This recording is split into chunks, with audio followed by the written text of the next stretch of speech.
যে আমরা সমঝোতা চাই না, আমরা একক নির্বাচন চাই। আমি জাতীয় পার্টি নাঙ্গল নিয়ে নির্বাচন করার জন্য মাননীয় চেয়ারম্যান এবং মহাসচিব নির্দেশ দিয়েছে। আমি সেই লক্ষ্যে ফর্ম উঠেছি, ঠিক আছে। আমি নির্বাচন মাঠে চলে যাব এবং মাননীয় মহাসচিব বলছে যে আমরা 283টি আসনে আমরা আমাদের ক্যান্ডিডেট আছে, তাদেরকে মনোনয়ন দেওয়া হয়েছে এবং 283টি আসনে আমরা নির্বাচন করব।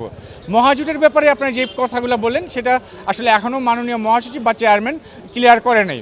যেহেতু মাননীয় মহাসচিব এবং মাননীয় চেয়ারম্যান ক্লিয়ার করে নাই, সেক্ষেত্রে আমরা ধরে নেব যে আমরা 283টি আসনে নির্বাচন করব, কারণ আমরা নির্বাচনী মুখী দল। জাতীয় পার্টি শুরু থেকেই নির্বাচনে ছিলেন এবং উপনির্বাচন থেকে শুরু করে ইউনিয়ন নির্বাচন সব নির্বাচনেই জাতীয় পার্টি ক্যান্ডিডেট ছিল। মহাসচিব যেটা এখনও যেহেতু ক্লিয়ার করে নাই, সেই বিষয়ে আমি আসলে কথা বলতে চাই না। তবে যতটুকু আমি মনে করি আমরা মাঠ পর্যায়ের নেতাকর্মী যারা আছে সবাই মহাজোটের বিরুদ্ধে আছে, ঠিক আছে। মহাজোটে তারা নির্বাচন করতে চায় না, তারা জাতীয় পার্টিকে শক্তিশালী হিসেবেই দেখে। জাতীয় পার্টির ক্যান্ডিডেটরা নিজেদের যোগ্যতায় যার যার এলাকায় উপজেলায় নির্বাচন করে বিজয় লাভ করবে, এই আশা নিয়েই তারা নির্বাচন মাঠে কাজ করতেছে এবং নির্বাচন করবে বলে আমি আশাবাদী করি।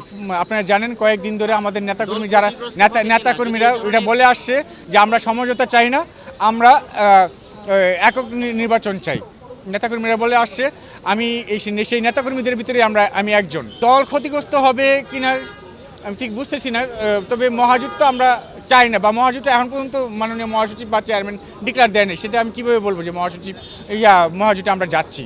মহাজোটে যাচ্ছি এটা যেহেতু মাননীয় চেয়ারম্যান বা মহাসচিব বলে নাই, সেক্ষেত্রে আমরা এখনও ক্লিয়ার না যে আমরা মহাজোটে যাচ্ছি না আমরা একক নির্বাচন করছি। তবে মাননীয় মহাসচিব কিছুক্ষণ আগেই ব্রিফিং দিলেন, আপনারা সবাই ছিলেন, প্রত্যেকটা সাংবাদিক ছিলেন, যে 283টি আসনে আমরা নির্বাচন করতেছি এবং 283 আসনেই আমাদের ক্যান্ডিডেট আছে, 283 আসনেই আমরা নির্বাচন করব।